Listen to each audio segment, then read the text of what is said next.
Thank you, Reverend Canon Professor Esbiolale and my brother for that introduction. Actually, let me start by saying that of all the credentials he gave, the most important to me is that I am a Christian and I'm a member of the Anglican Communion.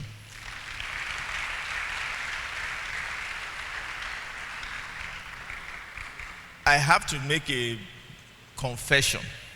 This is the first time I'm standing on this side of the pulpit.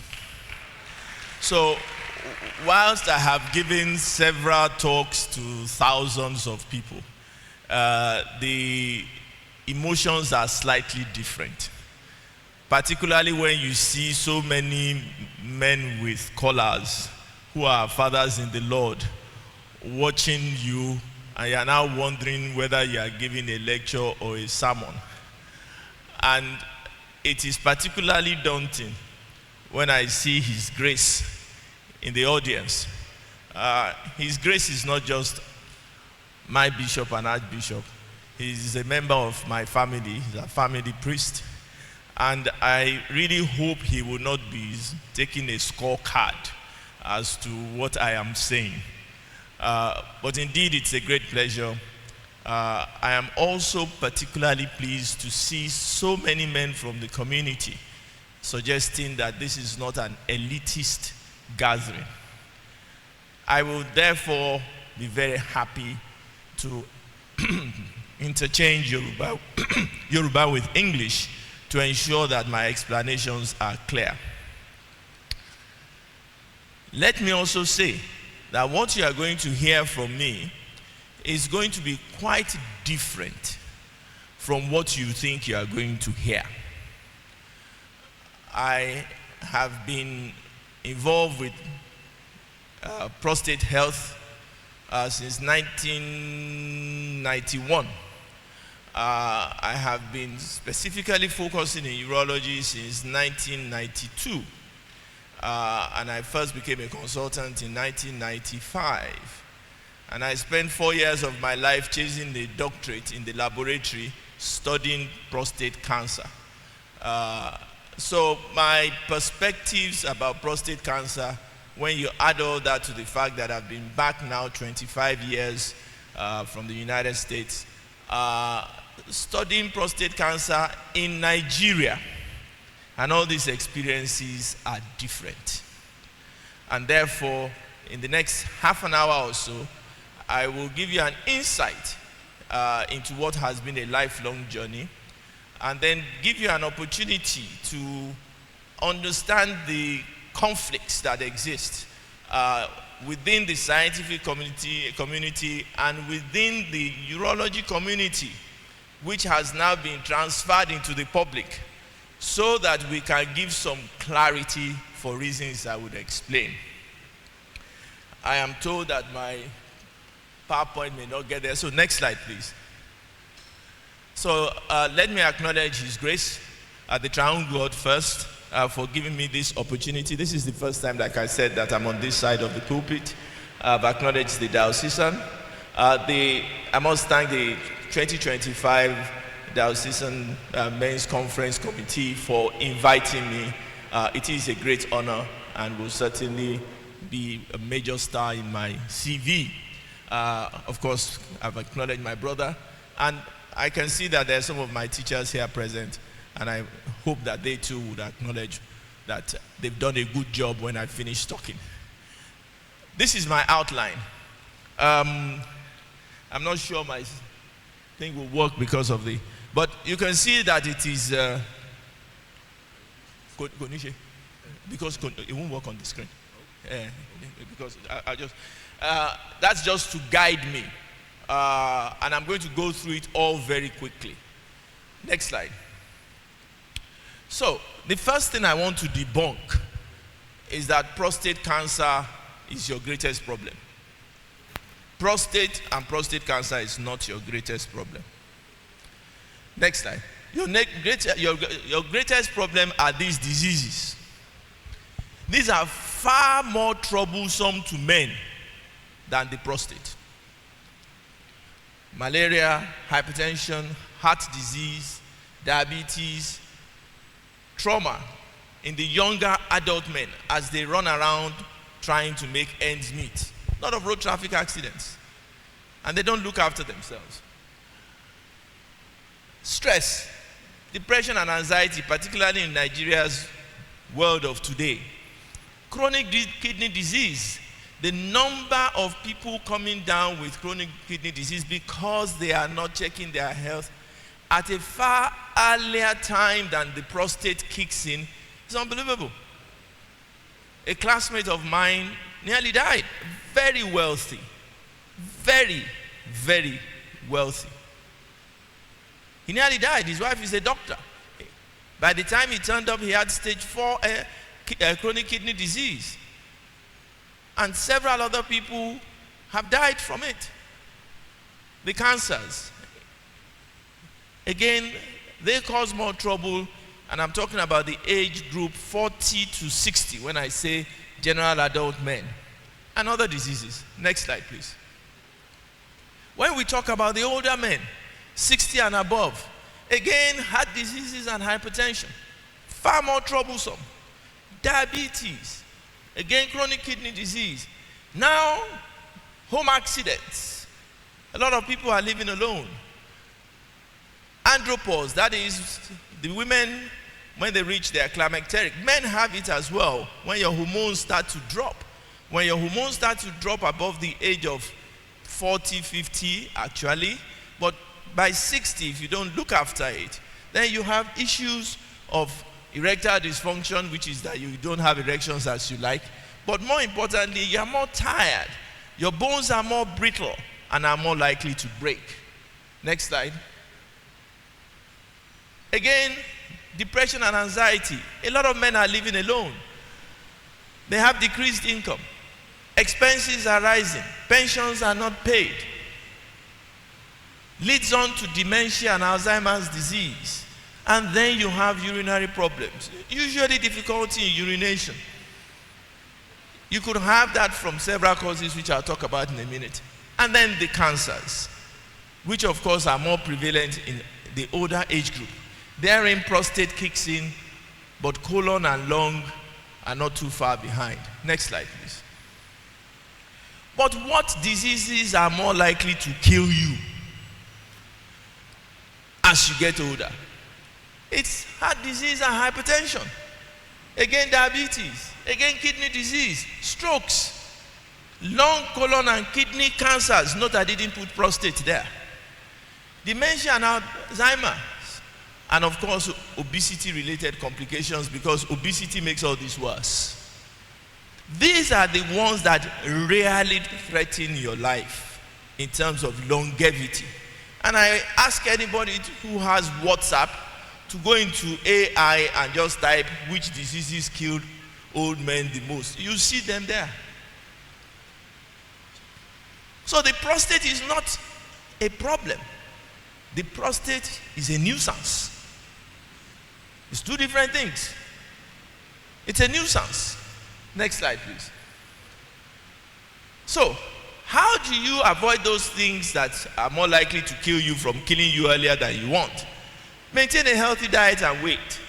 Moderate food and drink as you grow older.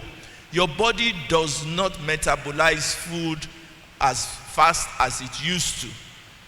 Then you are not as active. You are not running around much. So you don't need as much food. You certainly don't need as much drink. Stay away from cigarette smokes. Exercise regularly. Manage stress. I listen to the radio every morning and I hear some old men worrying themselves about what is happening now. You've had your life now. Don't allow T-pain to kill you. Enjoy what's left of your life. Manage your stress.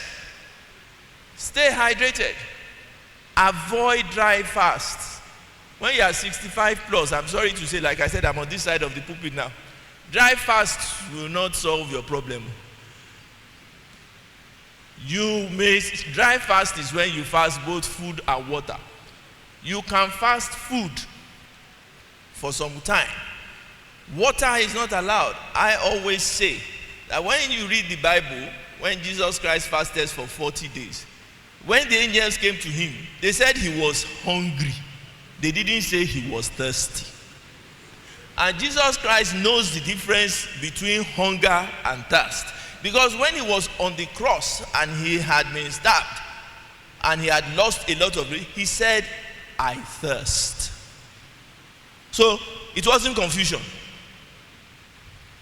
So whether they recorded it or not, he was drinking somewhere. He may have been heavily drinking, but he was drinking somewhere. So avoid dry fast. Otherwise, you will truly see God, but it may be sooner than you think. I've had the unfortunate task of looking after a few old men who have fasted and died. So I'm very particular about it. As a matter of fact, I wrote a paper on it. Then, avoid social media medical advice. Please don't believe almost anything that's on the internet. Some of them are put there to confuse you. Get regular checkups. Please, that does not mean you go to your doctor every 3 months. As I will show, you can't walk. But get regular checkups. Once a year is good, particularly if you have a family physician. Twice a year is okay too. Anything more than that, you are giving yourself stress. Next, please. So, to the main talk, what is the prostate? I always say that when Adam and Eve sinned, God gave the woman estrogen and he gave the man prostate. Because we have not been able to solve the problems of either of those two in medical practice since time immemorial. The prostate is the reason why the English used to have bowler hats. The bowler hats which the South people now like wearing has a curve at the edge. That's where they used to hide their catheters when they were old. That's the origin of the bowler hat. And we're still putting in catheters. So we've not been able to solve the prostate. So, and to make matters worse, particularly in our language, Yoruba, at this locality, until we wrote the book on anatomy in Yoruba, there was no real name known for the prostate. Reason, Yoruba anatomy relied on dogs and goats and cows from the butchers. The butchers were the ones who described the anatomy, goats and cows. The problem is goats and cows don't have prostate. Only man and dog have prostate that is developed. So there is no name for it until we coined the name Iseto. What was known about the prostate was that as men get older, they have difficulty in urination. But they also knew that when men were promiscuous and they had venereal disease, they also had that problem. So they put the two together, and of course that is where the term, the issue of it from venereal disease that you catch, that you have problems with urination. Not at all. It's the prostate. Next slide, please. So what is the prostate? It's a very small gland, just at the base of your bladder. And it's found in both males and females, to be honest, but it only develops in males and only rarely enlarges in men and dogs. And it really has no particular function other than the fact that it contributes to semen, the ato in Yoruba. It just contributes to the semen. That's all it does, until it starts to enlarge and causes all men trouble to some degree, and of course keeps me in employment. Next slide. So there you can see it. That is the bladder on the top, and that's the prostate gland. Sorry, this will not show, but there is a little tube. There is a little tube here. Yes, just down. Where that arrow is the prostate. Up top is the bladder, and that little tube is where your urine comes out from. Next slide, please. Thank you for doing that, for enlarging. No, you've gone fast. Go back. Okay, I think I've mixed up the slides. Okay, never mind. Go forward. Next slide. So, next slide. Right. So, this is what I have said. Everybody says the prostate is more common in men who have been sexually promiscuous. Not true. Sexual promiscuity predisposes you to venereal disease. That predisposes you to a stricture which also obstructs urine. It's not to prostate. And most people will go to the complementary medicine people because they think, oh, agbo kan wa to ma ṣe. But that's true. As I will show, there are local herbs for it and local brew. But the truth of the matter is I've treated enough babalawo in my time to know that sometimes it doesn't work. Next slide. Right, this is one that should come up. So the first thing that we should all agree, these are the myths I'm going to debunk now. Prostate enlargement is part of the aging process. It is normal. Your prostate must enlarge as you go older, except if you have been castrated before puberty. Once you have not had your testes removed before puberty, as you grow older, it's going to enlarge. Which is how I got into urology. Because I went to my mentor then, Professor Sholanke, and I said, I want to follow you into surgery. He said, which surgery? I said, general surgery. He said, don't worry yourself. Go and do urology. I said, why? He said, you have more patients than all the other surgeons put together. Because half the world's population are potential patients. And it is true. In any hospital, the urology division has more patients than all the other surgical units put together. Because it's part of the normal aging process. When it enlarges, it may obstruct urine. I use the word may, because size does not determine whether it obstructs or not. There's some very small prostates that cause a lot of trouble, and there's some large prostates that don't cause trouble. So there's nothing sacrosanct about it. However, it will enlarge as you grow older from the age of 35, 40 onwards. But it is benign enlargement. Not all enlargement is cancer. Next slide, please. I hope I haven't mixed up any more slides. Now, the problem is we don't have many studies in Africans. Most of our studies are either from whites or from African Americans. But as I said, in the last 25 years, I've been looking at this particular disease in this organ, and it behaves differently in us. Like everything else. Differently. Next slide, please. So what should you know about prostatic diseases? Next slide.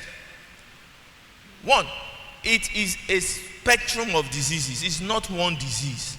It can be ordinary enlargement, which is called BPH. It is not that which is non-cancerous. That's the most common. Within that can be infection, which we call prostatitis. Neither of those two lead to cancer. Cancer is a different ballgame matter. As a matter of fact, next slide, please.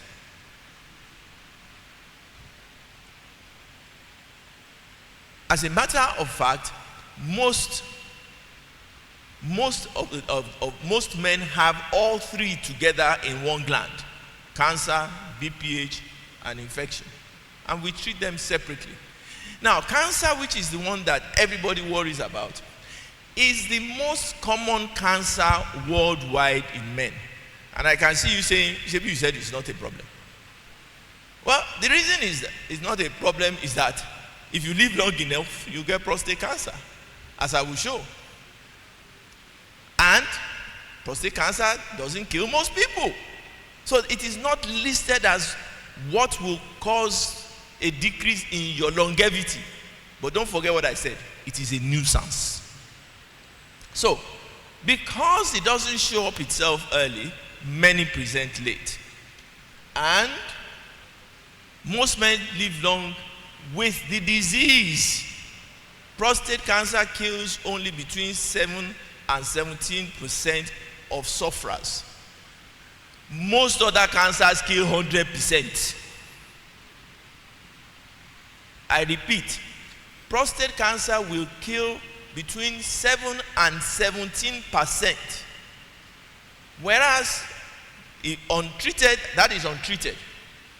Whereas if you don't treat lung cancer, you don't treat colon cancer, you don't treat gastric, it's 100%. That is why it is not listed as one of those that threaten your life most. And if you bear in mind that I said, as I will show in a minute, that it affects most men, you can now understand why, if it is affecting a lot of men and only a few will die from it, it is not really something that threatens your life, but it is a nuisance. And indeed, it can kill, but not with the sort of certainty that most other cancers bring up. Next slide, please. Next slide, please. Right, sorry.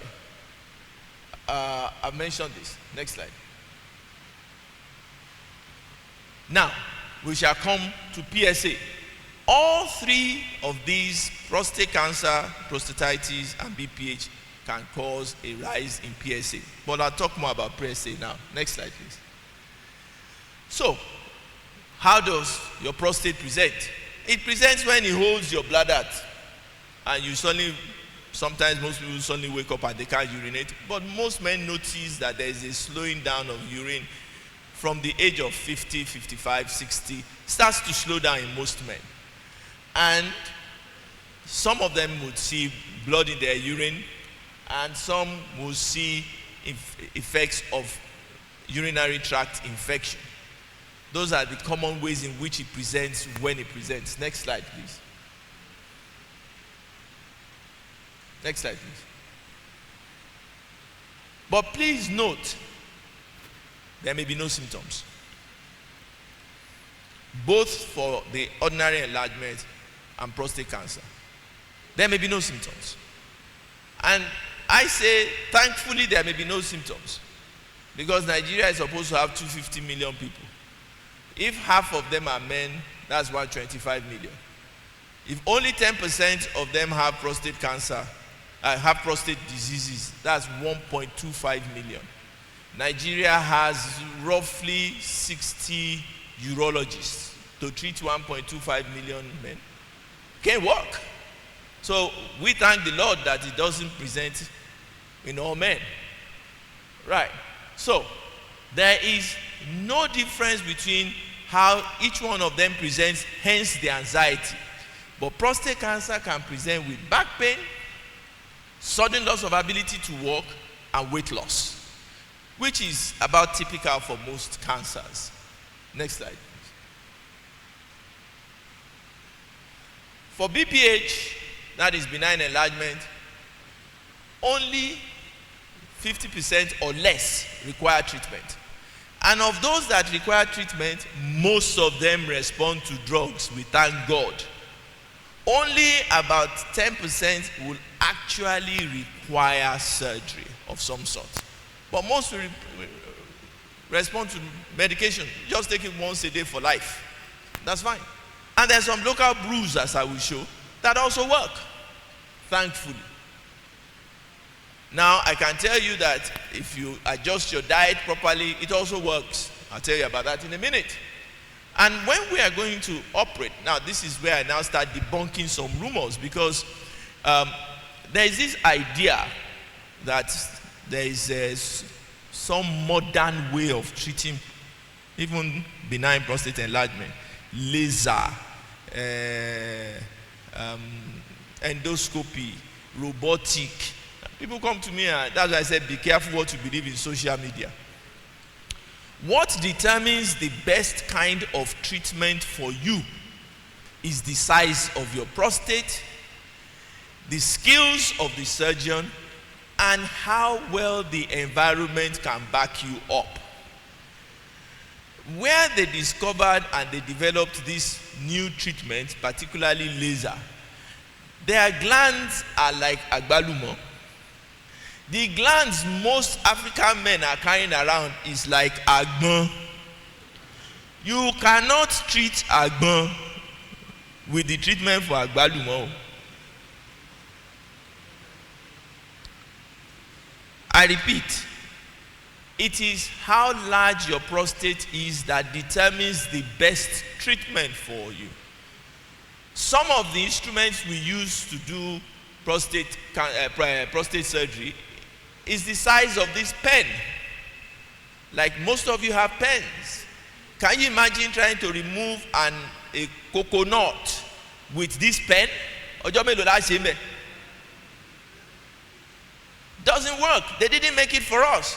So if your gland is small enough, that's fine. If it is not, then sorry, the best treatment for you is open prostatectomy. That is the fastest and the least traumatic for you with a large gland. And it has been shown that using all these modern procedures inappropriately results in a higher mortality. But if there's any problem I have as a urologist practicing in Nigeria, is that our people are in a hurry, sometimes a hurry to die. They just think they can just quickly do this and move on and get on with life. Like I told you, God gave man prostate when we sinned in Garden of Eden. Prostate is not like that too. It's an all-round nuisance. So, if it is small enough, we'll take it out using pen-like instruments, whether laser or resection. Next slide. Most surgery is safe if you go to the right place. And that's the other thing. The reason prostate kills people is that people go to the wrong doctors. There's so many quacks in town. And then because people men do not want people to know that they are ill, they would rather go to a backwater clinic so that nobody knows what's doing them. I know how badly my private practice has been hit, because every time the patient comes to me and says, "Do you have a private practice?" I say, "No." Where are you coming to see me? Where are we going to see you? Usage. Me, I can't come to usage, so everybody will now know that I'm coming to. They want to go somewhere behind. And usually the reason it is behind is that there are no standards. And that is almost the major contributor to death from prostate cancer, from prostate surgery. Otherwise, prostate is safe. Next slide, please. Next slide, please. Right. Next slide, please. Thank you. So, this gland is 400 grams. That is a good-sized coconut. The only way we are going to get that out safely is by open surgery. And this is the wound 6 weeks after. 2 years after, you can barely see it. I put it to you that cosmesis and wondering whether or not in your old age you are going to do fashion parade and nobody should see that you have a scar should not be a priority over your life. And it is really life and death when you do not approach the prostate carefully. Next slide, please. But there are local brews. A patient introduced me to this, and I call it Napo's brew. It grows, and we've now analyzed it in America, and we've extracted the active ingredient. But it works. It actually works in a very interesting way. It opens the bladder neck, and therefore ensures that when you go to urinate, you urinate completely. Nothing stays behind. So most men get up less at night. Most men flow freely. And I actually have a retired professor who this is all he's taking. His wife comes to collect it and makes it for him. So it's not that the local brews don't work. It's that sometimes you don't know what is in it, and sometimes they add all sorts of things. So we've got to be careful. And in any case, in these days of very high cost of drugs, we are looking inwards. And that's one of the good things about, and it grows locally. Next slide, please. This is the extract and the tablet from University of Georgia in Atlanta. Next slide. So we want to make sure that you can urinate almost like when you were a child. And when it is ordinary prostate enlargement, we can ensure that your sexuality is safe, because that's what also worries men. Oh, will I still be able to have an erection? Yes. If you had an erection before, if you didn't have an erection before, I'm not going to restore your erection. Now it's a completely different ballgame.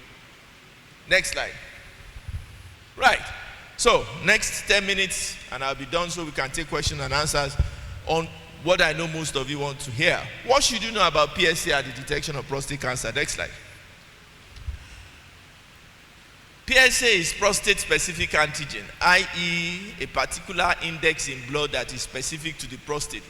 That's the first lie about prostate PSA. Because actually PSA is secreted by other glands. So it's not specific. But we call it providence sent from above because we thank God for PSA. That's why we urologists have suddenly become important men in the community. Without PSA, nobody will be reckoning with us. So we are quite happy with it. But it is not diagnostic of cancer. Please. PSA is not diagnostic of cancer. I trained in the hospital where PSA was discovered, University of Michigan. I worked there shortly after Joe Osteen, who discovered PSA, left. It does not diagnose prostate cancer. It doesn't diagnose nothing. It is meant to give us an indication of your prostate activity when we are treating prostate cancer. It is a monitoring tool. Yes, by and large, high PSAs indicate that there is a problem. But what problem? Work we have done in UCH has now been accepted worldwide that the first PSA that is done, if high, should be treated with antibiotics in the first instance to make sure it's not prostatitis. When we first propounded this in 2002 or 2003, they were saying, nonsense, you people from Africa, you don't know what you are talking about. But as they started having less and less money for health in America, they are doing the same thing now. But the worst part is the false sense of security that when your PSA is low, it means you don't have prostate cancer. Actually, that's not true. In fact, that's the worst. Because the real terrible prostate cancers do not secrete PSA.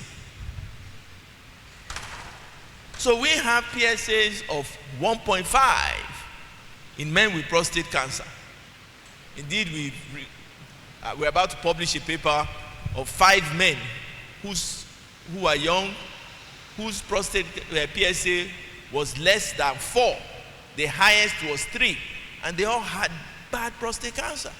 Yet we have men walking into our clinic with PSAs of 39,000. So when I see people coming to me weeping that their life is about to end because their PSA is 7, you can imagine how I feel. My highest PSA, the highest PSA I've seen in a patient is 39,000. And he walked into my clinic and he walked out. And as far as I know, he's still alive 5 years later.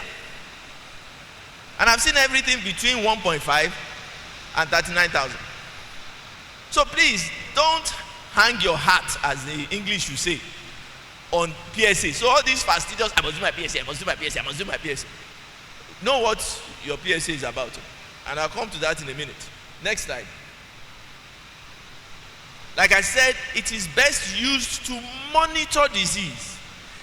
And the number that they are talking about is in young men and adolescents. It is not in adults. Because as you age, your PSA goes up. So the rough idea of what your PSA should be is 10% of your age. If you are 70, you are allowed to have a PSA of 7. If you are 60, you are allowed to have a PSA of 6. Note, I have told you that index number neither confirms nor excludes cancer. So the fact that it is 7 doesn't mean you don't have, and I'll come to that in a minute. But before you start saying, oh, 10%, in addition to that, we know it is higher in blacks. The reason it is higher in blacks is because the prostate is bigger, like I told you. So we urinate at a higher pressure, which means that the urine backflows into the prostate, irritates it. So age for age, the black man has a higher PSA. Age for age. And of course, the size of your prostate. I've told you, if the size of your prostate is an agbon, you cannot have the same PSA as an agbalumo. So when we look at the PSA, we consider your age, we consider that you are black, and we consider your prostate size.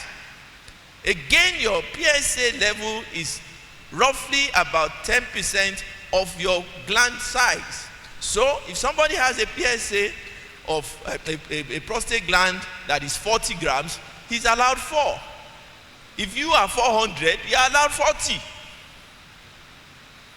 It's not 2 plus 2 is equals to 4.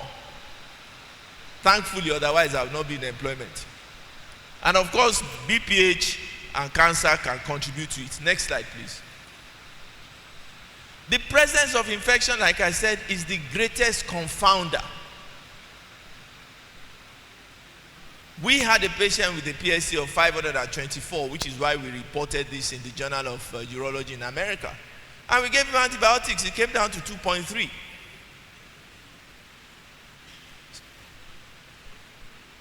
Which is why, like I said, the world has now accepted what we prescribe, which is that when you see a PSA, it is high.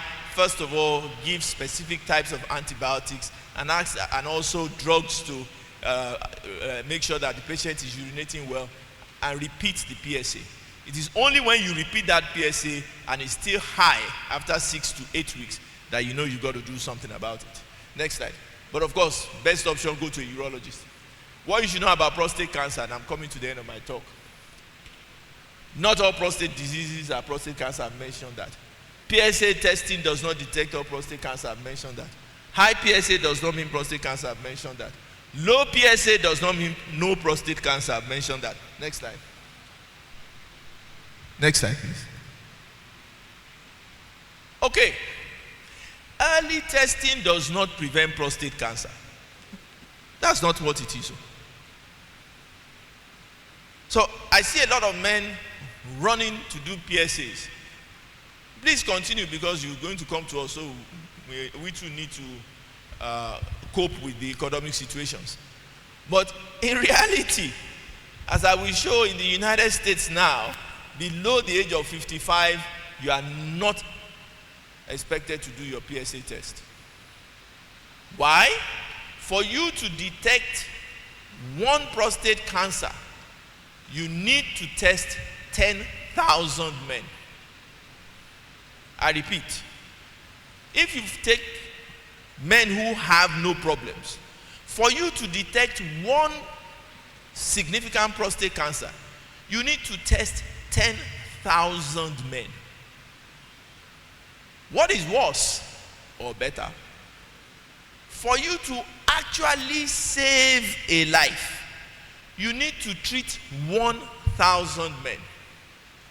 When I tell you what the treatment entails, I leave you to decide whether you think those odds are right. That in an attempt to treat or save one life, you literally will ruin 999, because they were never going to die from prostate cancer. That is why in the United States now they've stopped it below the age of 55, except for certain age groups, which I will show. Between 55 and 75, for men who do not have any problems at all, if you go to a doctor in the United States, for starters, they've taken it off their list. So you have to request for it. When you request for it, the doctor must warn you that this door you are asking me to open is a Pandora's box. And then you will say, I agree, and you sign consent. This is different from men with issues. There is no discussion. If you have urinary issues, we would of course do PSA routinely. We must. But that you are just going and then by the wayside you think, oh, they say there's a church program. There's nothing wrong with me. Let me just go and do my PSA test. It's a Pandora's box. And you must be ready for the consequences. So in the United States as of today, it is illegal for a PSA test to be done routine. There's no such thing anymore. This is interesting because 25 years ago, 30 years ago when I was training there, If you went to Walmart, which is a supermarket like ShopRite, they were handing out PSA slips for you to go and do this same test free. Why have they changed their mind? I will show you in a minute. Most of all, please, treatment of prostate cancer itself does not prevent death. The United States, as I will show, has treated, Nigeria has 60 urologists for 250 million people. Los Angeles County alone for 5 million people has 450 urologists. So they are looking for work. But for all the work they have done, life expectancy has not gone up. And I will show you that. Life expectancy has not gone up. So it's just that you will not die of prostate cancer, but you got to die sometime. And like I always tell my patients, I'm as yet unaware that when we get to where we are going, they will say those who died of prostate cancer, this side. Those who died of lung cancer, this side. Those, you are dead, oh. As we say in golf, all die and die. So their life expectancy has not gone up. Yes, they claim to have reduced deaths from prostate cancer, but you die anyway. So that is a myth that you must get clear. Next slide. Right. So this is where the issue is. 50% of men at 50 have prostate cancer. Your risk of having prostate cancer from post-mortem studies is that it is according to your age percentage. 50, 50%, 60, 60%, 70, 70%, 80, 100%. There is no 80-year-old man without prostate cancer. None. If you reach 75 to 80, which is why in the United States now, above the age of 75, nobody does prostate cancer tests for you. They know you have it. Which is why they are really anxious when you come, because I know if I do the biopsies, I'll find it. But the thing is sitting down there minding his own business. And that's why I said the Pandora's box. It is a population disease. It is different from the other cancers. It is you can't escape it. You are not going anywhere. Unless you don't want to grow old. So 100% will have. Now let us look at the problem, which is why my colleagues have a problem with me, because of course that tells you that we have a big market. But look at how big the market is. The global population of elderly men as of 2019 is 395 million. That's nearly 400. The global population of urologists is less than 30,000. That means that each urologist will see 13,200 men every year. How? It's impossible. So we've got to be smart. Because don't forget that in and amongst all these are those who truly need treatment.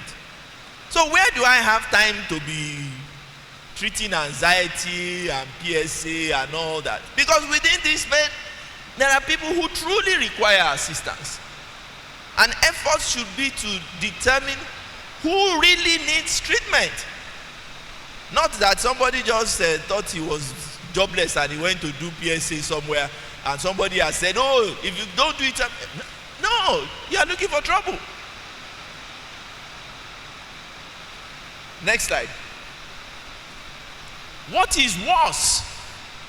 Even when we discovered the prostate cancer, upwards of 80%, like I said, are just sitting down there minding their own business. They don't need any treatment at all. It is part of your aging process. 20% will need treatment sometime. Some of them never. The latest figures in the United States, I was there 3 weeks ago at our conference, is that 50% of men with medium risk will require treatment in 8 years' time. That means, first of all, Another 50% don't need treatment even at 8 years.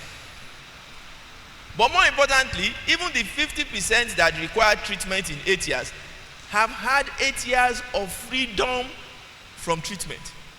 And when I tell you what that treatment is, you can make your own minds and take your choices. Next slide. Oh, sorry, before you go next slide. So, but there is a high risk, like I said, the 5 to 10%, where most, again not all, but most will require treatment. And my life's journey is to identify which prostate cancer needs treatment and leave the ones that don't require treatment well alone. Next slide. So, not all prostate cancers need treatment immediately. So all this panic, totally unnecessary. It's commercialism. We too must pay tax, and we too must live in a good life. Most men with prostate cancer will die from other diseases. I've shown you the diseases you need to worry about. Those are the ones you need to focus on. Don't even compare prostate cancer with diabetes or chronic kidney disease or hypertension. And I see men, they come to me, they are worried about their PSA. The man is not taking his antihypertensives. His diabetes is HbA1c is 9. Baba, why? Diabetes, they'll chop off both legs, both arms, and then we'll see what is left. Meanwhile, it is his PSA of 6.5 he's worried about, and he's 70 years old. Completely misplaced priorities. Next slide, please. Importantly, and we're getting to the end, the real reason Nigerians want to do this is that, like I said, they just want to do it and get done with their business. Prostate no be like that too. Once you are my patient, you are my patient for life. There is no such thing as let me just do it and get on with my life. You and I become buddies. Yep. Urology know they discharge anybody. So this idea that let me just quickly do it so I can move on, forget it. And that's why we like it. I know there will always be enough to pay school fees at various stages. So, it's not. Even when we've treated you, we need to continue to monitor you because you can come back.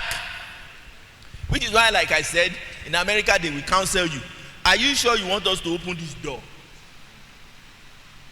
Once you open it, you can't close it too. The treatment is dependent on what stage of the disease the patient has at presentation. Next slide, please. Now, this is where I have a real problem. Is that people do not understand how much it costs to treat prostate cancer. Entry level is 7 million naira. If you really want us to tower bodada, 20 million. First 2 years. This is what they will tell you before you go and do that PSA. So you need 20 million. As we speak now, particularly with what the dollar is, our average drugs, well, they're about 700,000 per month. There are those that are 1.3 million per month. People sell their assets. I have a friend who was 1 year my junior in school. He sold his house in Victoria Island to go back to his hometown for prostate cancer treatment. He's already spent over 40 million. I have a patient who is seeing me next week. He sold his house in Canada. He thought it was once for all. So they asked him to come and see me 12 years ago. I said, well, all these Nigerian urologists, that's what they are saying. He flew to Canada. I have citizenship in Canada. He sold his house. He was going there every 6 months for checkup. Now he can hardly go. His friend who asked him to come and see me, whose PSA was 30 when his PSA was 12, and who I have not treated, then told him that me, I'm alive too. You are alive, I'm alive. But I haven't spent the money. Now he wants to come and see me. But the problem is he sold his house in Canada. And I can tell you that if prostate cancer was going to kill him, he would have killed him. Don't worry. The prostate cancers that behave like cancer, they don't hang around. You know? And then there are complications. Prostate cancer treatment makes your hypertension worse, makes your heart disease worse, makes your diabetes worse, makes your weight gain worse. You start sweating. It's not 2 tablets of Panadol.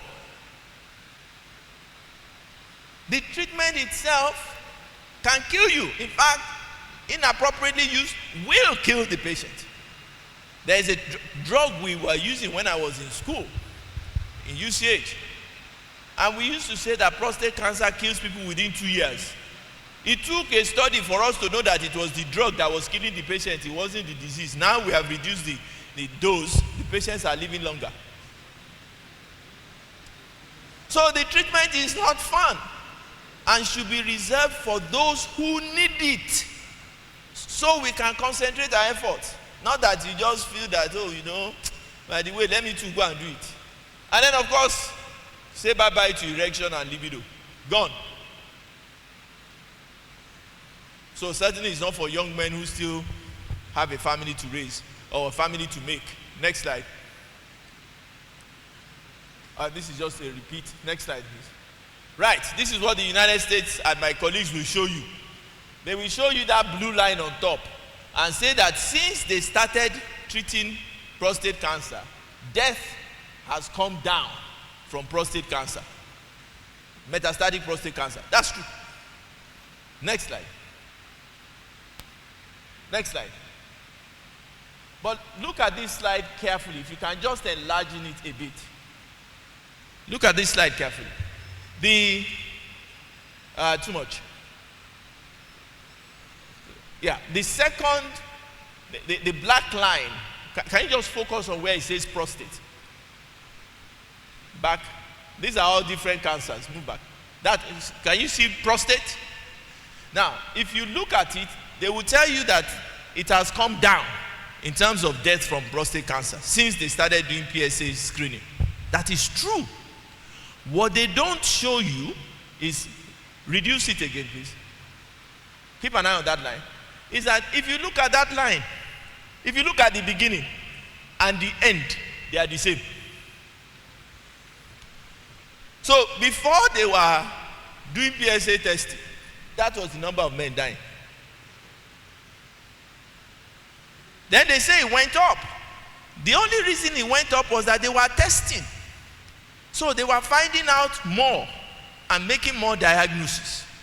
Now that lead time bias has gone and they are claiming credit, it has come back to where it was before. I.e., if they had left it alone, nothing would have changed. Because before PSA testing, it was not that we were not treating prostate cancer. We were. We were not just looking for it in every nook and corner and sweeping the whole house. I agree that we need to be better at identifying the aggressive diseases. I agree, that's my job. But no, I don't agree that every man in Bodija and in Ibadan Anglican Diocese should have PSA. Who is going to look after you? Nishemin. Not going to happen. Next slide. So, where we are focusing our efforts is to determine what is the accurate test or series of tests that will let us tell a man, you need treatment, you don't. That is a real conundrum. That is why both us and our patients and our community must be vigilant. There's no doubt about that. But we must remember that age, your subpopulation, your genetics. So this is where we are now focusing. Certainly if you are a young man and you're having issues or you do a test and your PSA is very high, we need to watch it. But I've told you that there are some young men whose PSA is normal that we need to watch. So we need to look at other indices. They say in blacks it is more aggressive. I have to say I'm not sure. I've looked at my figures. I'm currently trawling through all my patients. And I believe that prostate cancer is a chronic disease like diabetes. But like every chronic disease, you've got to keep an eye on it. Why? Because it is a disease that comes up with age. The fact that you have one type that is quiescent doesn't mean you can't develop another type that can be troublesome. So I didn't say we are not doing anything. I'm saying panic is not going to help. If a brother or a father has had prostate cancer before the age of 60, the brothers and the children in that family should be tested early. I repeat, if a brother or a father was diagnosed with prostate cancer before the age of 60, not that your father died at 85 and you are coming to tell me that there's history of prostate cancer, that's normal. That's population disease. So we need to focus on those. Next slide, please. Next, or go up. Your lifestyle. It is well known that if you have a more vegetarian diet, less meat, particularly this adnepa, anything that is heavily fried, don't work. Fish, chicken, some meat. I never say don't take anything new. Otherwise, life is not necessarily longer. It just looks longer. There's no point looking at some serious balango and saying, Professor Olapa said you shouldn't eat it. Myself, I'm eating balango. I'm just not eating a lot of it. See your doctor regularly, and if you notice anything. Prostate cancer in particular has strange ways of showing up. So there's no point sitting down and waiting for prostate to show up. If you have other issues, please see your doctor. And it is important that you must at all times weigh the fear of death with the consequences of the appropriate treatment, which sometimes includes catastrophic spending, as we call it, without any real benefits. I know many inheritances that have gone the prostate cancer way. Next slide, please. So this is what the Americans are saying now. I've mentioned this. Before 55, no screening. 55 to 70, you discuss. Above 70, no screening. That does not mean if you have issues, we won't do PSA.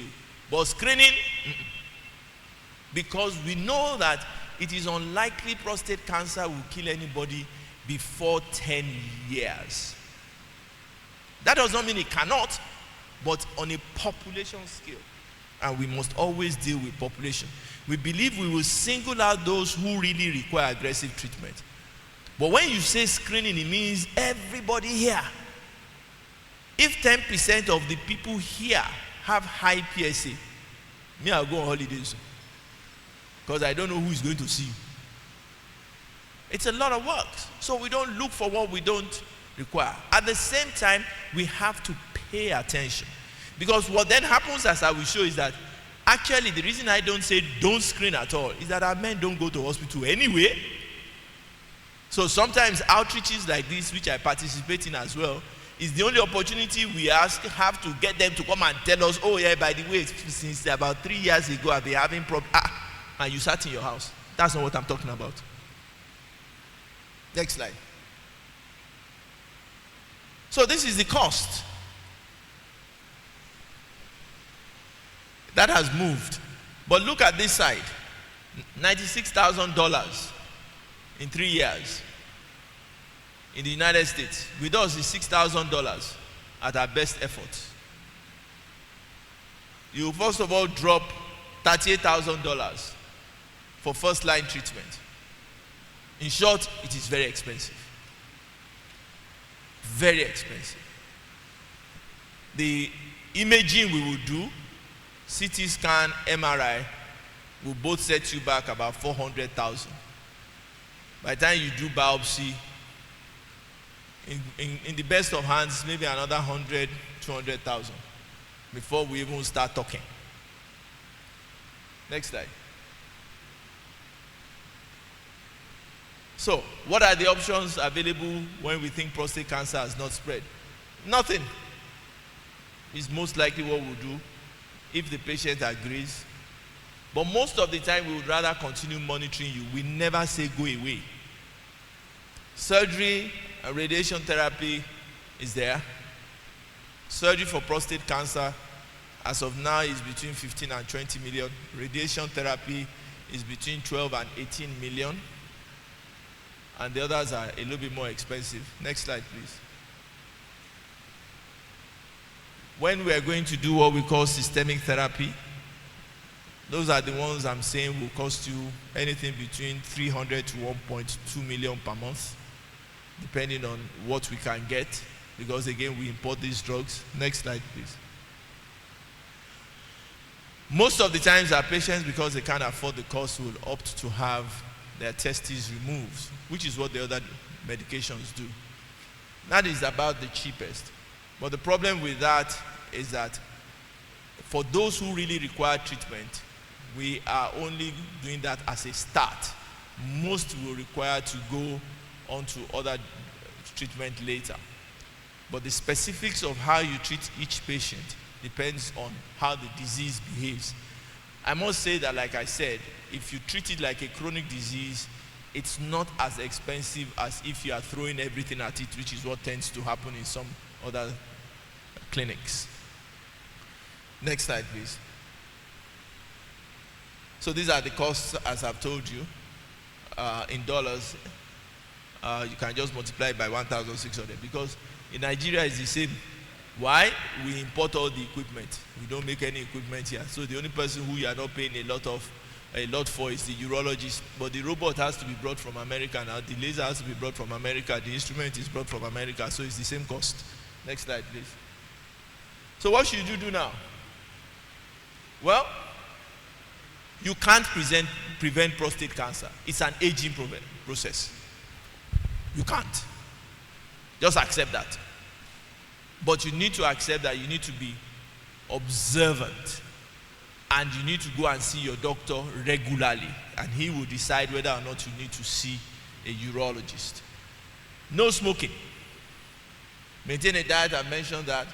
Exercise. Very important. And it's not a lot of exercise. If you do 10, 15 minutes of exercise every morning, you're fine. If you need to exercise for weight loss and all that, that's a different ballgame. But regular exercise to keep your body moving, 10, 15 minutes is okay. Maintain a healthy weight as much as possible. And this will also help most of the other diseases I've mentioned before. Next slide. Food in moderate quantities, I've mentioned exercise, alcohol in small quantities, tobacco in no quantities. Tobacco never did anybody any good in this world, except the companies. Proper doctor in reasonable quantities. Please, I have patients who do their PSA themselves every month and they are sending it to me by WhatsApp. Usually they add a prayer. I just delete both. I need to have a life. Reasonable quantities. You need to do your PSA. If you have been doing your PSA before, as directed by a doctor, once a year, once in 6 months, if the doctor is worried. And even those who were watching who have prostate cancer, I don't do PSAs less than once in 3 to 4 months. You know, I don't. Doesn't tell you anything. Because it's not going to jump up like that, and doesn't do that.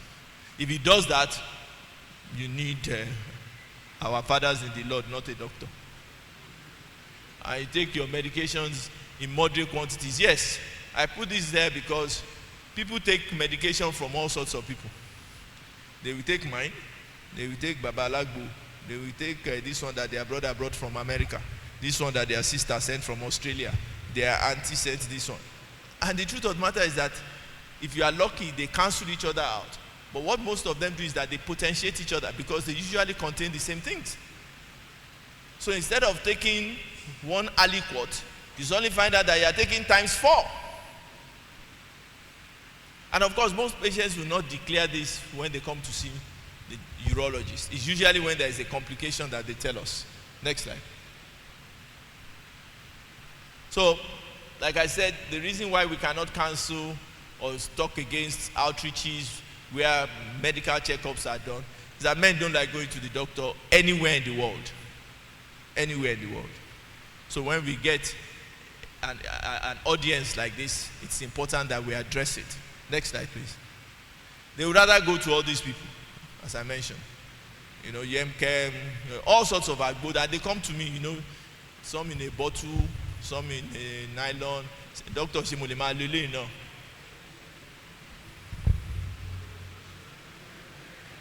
And then, of course, there are the various prayer houses. But, as an aside, I always tell people that I thank God for all those people, because if they didn't take the majority that went to them and they all came to me, I'd be dead. So I'm very careful about talking against them. Next slide. Thank you very much.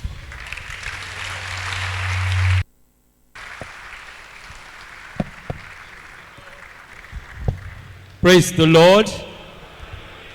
You will agree with me that it has been an enlightening session. And I saw power pass power ministry or something like that there. We really appreciate you, sir, for the extent of the lecture. Your Grace, let me just say that when we contacted him, he's actually on his way to Lagos now for a conference. He had to stop, reschedule the flight because of this part. He said he must be at this particular place. So we appreciate you, sir. So it's time for questions and comments. In order for us not to take much time on this so that we can go to the next, if you have any question, please raise up your hand so that we can take note of the number that we are going to take. If you want to write it, please write it and let us know. Questions, please raise up your hand so that we can take notes of the numbers. On this side, any question? 1. On this side, 2, 3. I'm giving the numbers so that we can be fast with it. 4 on that side. On this side, none. 5. 6 here. So we have 6 in the first instance. So number 1 should come up first. Thank you, sir. One of the local treatment that you made mention through your slides says shawere pepe. I didn't get the spelling correctly. So is it a vegetable, or because I only saw the name shawere pepe? I was like, is it a leaf or vegetable, or is something consumable, or what is it exactly, and how can it be taken? And the intake, does it have measurement? So people will not start eating shawere pepe or whatever it is. Thank you.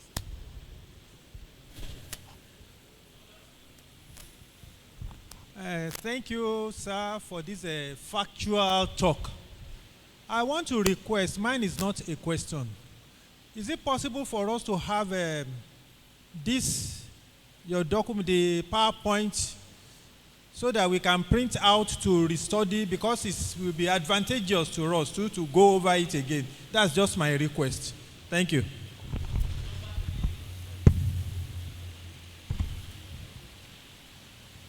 Is prostrate the same thing as kusinu, kusode in Yoruba? The second one is the local people that are advertising on radio. Is it advisable to go to them, or because some used to tell us that what they are selling is real and working, because you see them in some of the chemists going there to buy. Is it advisable? The next one, as we see the money used to treat prostrates, what step is the government used to help people because the money is so exorbitant and cannot be avoided. Now the last one, some are using water therapy to treat some of the diseases. If, as you have mentioned in the case of Jesus Christ, that he too used to drink water whenever maybe there is stress or any other thing. Now is water therapy advisable as well? Thank you.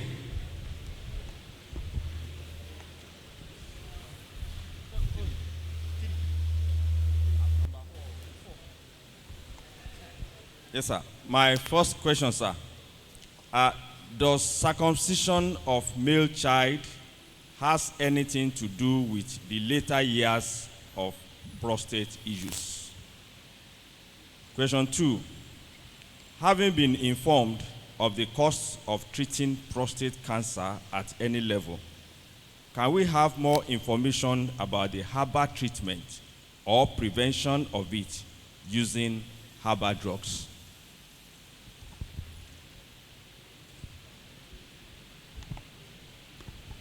Sir, my question is, can irregular sex cause prostate cancer?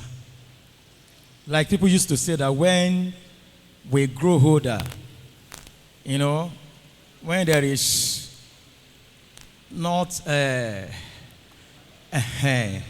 will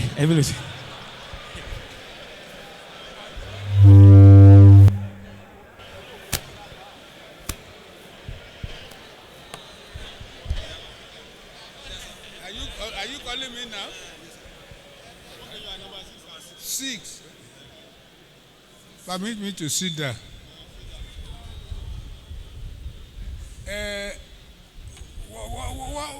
What a lecture it has been. God bless you, sir.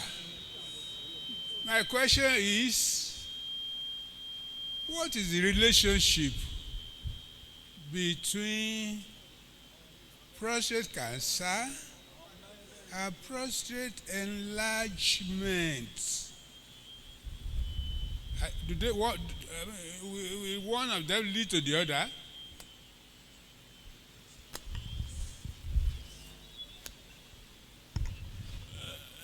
Sir, there is I have an uncle who has a prostate issue. He was afraid to do the surgery. Eventually, he did the surgery early this year, and he started to urinate normally again. He used catheter for over 1 year. Recently, the thing was blocked for over 1 week again. What could be the reason for that kind of incident? And could that kind of problem lead to a cancer? So eventually, the man did not have a cancer before he did the operation. He was lucky, no cancer.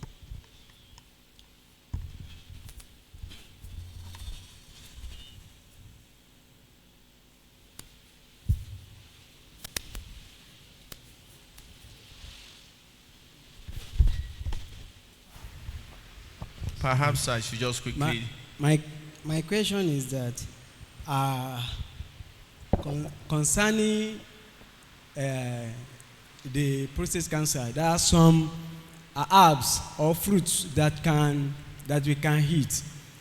We already know that those fruits and herbs, they are very good to treat cancer in the body. If somebody is eating those fruits and herbs, can it treat that cancer? Because those fruits, they are using it to treat breast cancer and all other cancer in the body, and it works. Can it work for prostate cancer? That is my first question. The second question is that there are stones in the bladder, and these stones, by the time the stones are formed in the bladder, through the medicine, you know, those orthodox medicine, they have residual effects that are used to form stones in the bladder and later breaks and fall into the ureter. By the time it blocks the ureter, men will have problem of urinating. Can we relate it with the prostate, or what can we do? But I learned that there are some herbs that are work, like, for example, the leaf usuals, that is Lantana camara and Philanthus amaros. They are very good in breaking the stones in the bladder. So I want to know your view about that. Last one, so that we can go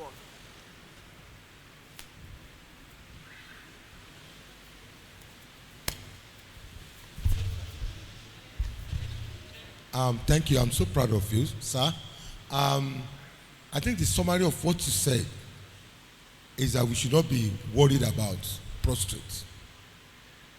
What is the relation between getting to know you have prostrate and getting worried about prostrate and the faith in God?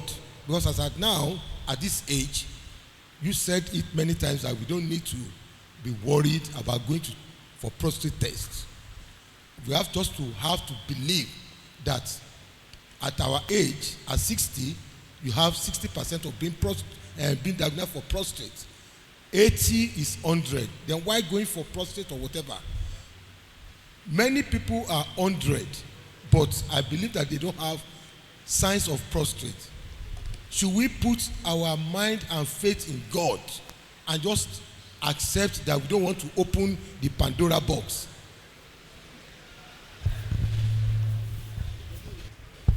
Okay, thank you very much for those questions. I'll start from the last one. Please take my lecture in whole.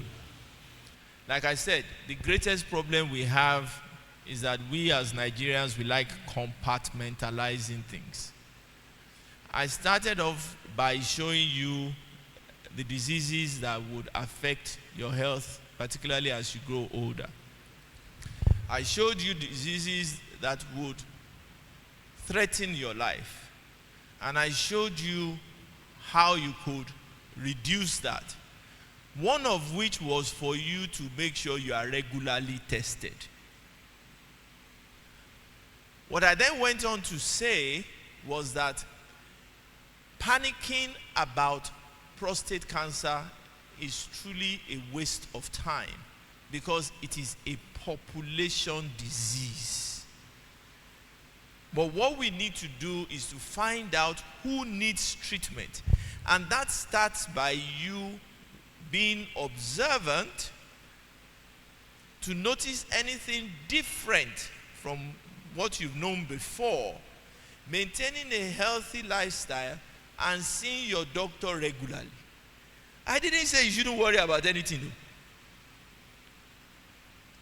The Pandora's box I mentioned, which is real, is that if you don't have anything going on, you've been certified, or you're okay, blah, blah, blah, and then you suddenly go and do a PSA test, we have found out that in isolation, that can cause you a problem. In isolation. The other thing I've mentioned is that you should be careful about where you get your advice. That links on to the issue of the herbs. I mentioned the herbs because yes, they work. But we do not have their chemical composition. We cannot say one size fits all. I really have no clue whether what treats breast cancer can treat prostate cancer. We haven't done that science. As regards the issue of government, I agree. Our government has not paid enough attention to developing our own local resources. But that is not something I can do anything about on this pulpit. We have to do business with what we can. So, if you maintain a healthy lifestyle, and you go and visit a general practitioner regularly, once every year or so, And when you notice something, you go to a doctor, you will be fine. That's what I have said. And that's what I'm repeating. However, thinking that there is one magic bullet somewhere is what I am warning you against. Because there is no such thing. And what I've also said, and listen to me carefully, is that prostate cancer is a population disease. Nigerians, Africans need to accept that there are certain things that just come to you. Just like aging. If you don't want to have prostate cancer, don't age. So it's like coming to me and saying you are panicking about aging. There's nothing I can do about it. It comes with age. So when you know it comes with age, now where faith comes in is that you pray that you are one of the 80 to 90% in whom it is just sitting down there minding his own business. You also pray that if for any reason you are one of the 10% that requires treatment, you go to the right place and they offer you the right treatment. You need prayers in both instances. But that you can just compartmentalize it, herbal medicine, that is where the problem lies. As for stones, I don't know any herb that dissolves stones, but if they are, that's fine. The issue of sex and prostate cancer, social media, absolute nonsense. It's an attempt to justify the promiscuity that attends when you have plenty of money and there are many more women than men. What our study showed, that is the study done by researchers, is that those who engage in, who have sex regularly, recorded less prostate cancer. It's a correlation. They didn't say that I have one where one woman said that you must be having sex 28 times a month or 20 times a month. I mean, we're all men. I mean, where do you have time to have sex 28 times a month? And even if you have the time, as you are growing older, where is the energy to have sex? So, I mean, those are the myths that I said. That we need to apply some reality to this. And this is why you keep on reading in the newspapers that one man died in a hotel room with a young woman. When you are taking Energizer, Viagra, Cialis, because you want to do 20, you die. You will not die of prostate cancer. But like I told you, you die. And if that was true, then all Catholic priests should be dying of prostate cancer early. Unless you believe all Catholic priests are not celibate. So it really doesn't, it's not, we need to be careful about social media. As far as the herb that I showed you is concerned, I think I've addressed that.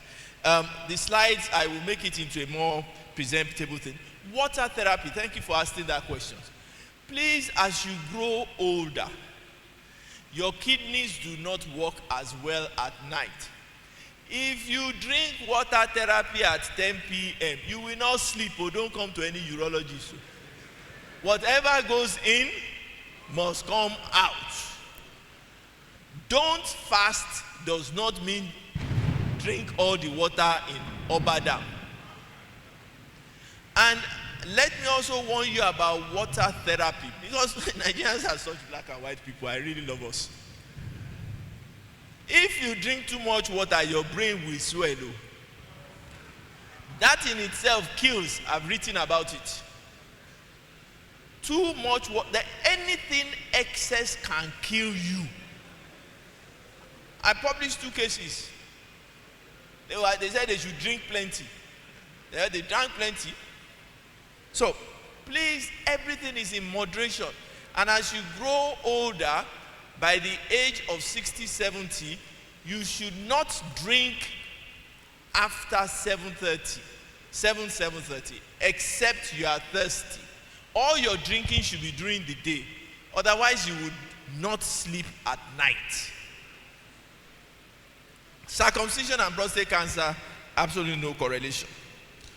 I've mentioned sex.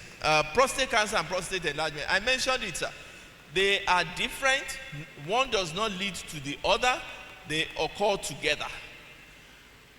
We were previously not good at separating the two of them.